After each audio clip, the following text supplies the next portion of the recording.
I think you're going to like what we're doing in the temperature department as well, especially further inland, where we might make a run for the 70s. Now, closer toward Lake Erie, I think we'll get stuck in the 60s. We'll call it mostly cloudy. A couple of spotty showers also in the mix. So before you head out the door, a couple of you, especially in Lake Geauga, Ashtabula County, might want to grab your umbrella just to be on the safe side of things.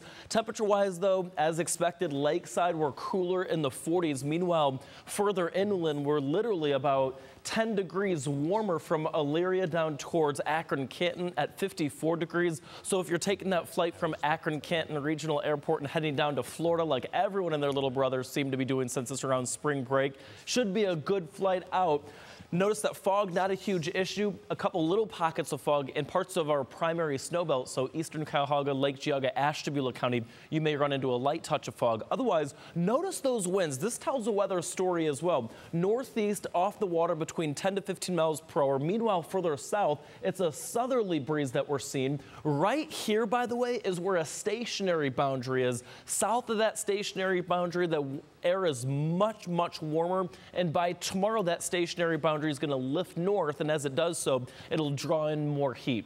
So right now, here's what we're tracking for you. A couple of light spotty showers towards Orwell. This is on the southern end of Ashtabula County, and then the northern end here at Trumbull County towards Bloomfield, right along Ohio State Route 87. We're tracking some light showers for you. A couple little spotty showers dancing around not only parts of Geauga County, but also into Lake County. Fairport Harbor, you're seeing some light to moderate rain showers. And as we expand the view over Lake Erie, a couple more showers. So this is the reason why, if you're joining me in our primary snowbelt, I'd hang on to that umbrella today just to be on the safe side.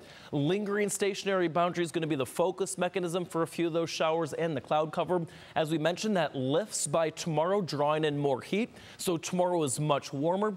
Cold front, though, moves through on Thursday night. That'll help to ignite scattered showers and thunderstorms on Thursday evening.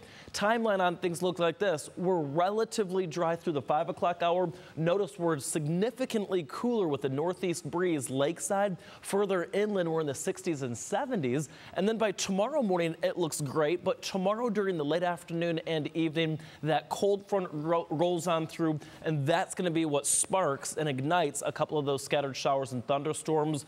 We are not expecting any severe weather Thursday evening into Friday. And boy, we had our share on Sunday, right?